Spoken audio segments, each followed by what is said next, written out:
company de viatge en aquest any de gràcia i de consol.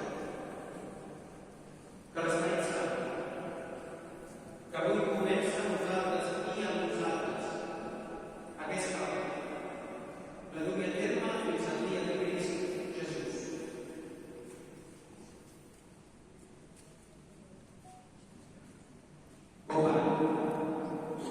Esperança que no defrauda, principi i fi de totes les coses. Beneït inici del nostre peregrinatge rere la creu gloriosa del nostre Fill, en aquest temps de gràcia.